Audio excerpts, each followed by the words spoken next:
ಕುಂಭಮೇಳಕ್ಕೆ ಹೋಗಬೇಕು ಅಂತೇಳಿ ಬಹು ನಿರೀಕ್ಷೆಯನ್ನು ಇಟ್ಟುಕೊಂಡು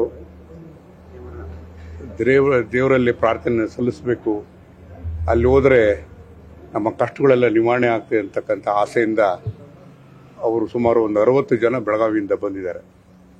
ಅದರಲ್ಲಿ ಒಂದು 4 ಜನ ಕಾಲು ತುಳಿತಕ್ಕೆ ಒಳಗಾಗಿ 4 ಜನ ಸತ್ತಿದ್ದಾರೆ. ಅದರಲ್ಲಿ ಈಗಾಗಲೇ 2 ಬಾಡಿನ ಅವರು ಏಕಾಏಕಿ ಯಾವುದೇ ರೀತಿಯಲ್ಲೂ ಟ್ರೀಟ್ಮೆಂಟ್ ಇಲ್ಲದೇ ಒಂದು ಪ್ಲಾಸ್ಟಿಕ್ ಬ್ಯಾಗಲ್ಲಿ ಹಾಕಿ ಕಳಿಸಿದ್ರು. ಅದಕ್ಕೆ ಸರಿಯಾಗಿ ಟ್ರೀಟ್ಮೆಂಟನ್ನು ಕೊಟ್ಟು ಇವತ್ತು 2 ಬಾಡಿ ಈಗಾಗಲೇ ಹೋಗಿದೆ. 2 ಬಾಡಿ ದಾರಿನಲ್ಲಿದೆ. ಬಹುಶಃ 3 ಕಾಲಗಳ ಫ್ಲೈಟ್ಗೆ ಬೆಳಗಾವಿ ಫ್ಲೈಟಿಗೆ ಹೋಗ್ತಾರೆ ಅಂತಕ್ಕಂಥ ವಿಶ್ವಾಸ ನನಗಿದೆ. ಇನ್ನು 2 ಬಾಡಿ ಈಗ ಬಂತು. ಆ 2 ಬಾಡಿನೂ ಕೂಡ ರೆಡಿ ಮಾಡ್ತಾ ಇದ್ದಾರೆ. ಅದು ಬಹುಶಃ ಇವತ್ತು ಬೆಳಗಾವಿಗೆ ಹೋಗೋಕ್ಕೆ ಸಾಧ್ಯ ಇಲ್ಲ. ಗೋವಾಕ್ಕೆ ಹೋಗಿ ಗೋವಾದಿಂದ ಬೆಳಗಾವಿಗೆ ಹೋಗತಕ್ಕಂಥ ಸಿದ್ಧತೆಗಳು ಮಾಡಿದೆ. ಇದಕ್ಕೋಸ್ಕರ ಎಲ್ಲ ರೀತಿಯಾದಂಥ ಕಾಗದ ಪತ್ರಗಳ ಎಲ್ಲದೂ ಕೂಡ ರೆಡಿ ಮಾಡ್ತಕ್ಕಂಥದ್ದು ಕೂಡ ಭವನ್ ವತಿಯಿಂದ ಎಲ್ಲದೂ ಕೂಡ ಮಾಡ್ತಾ ಇದ್ದಾರೆ.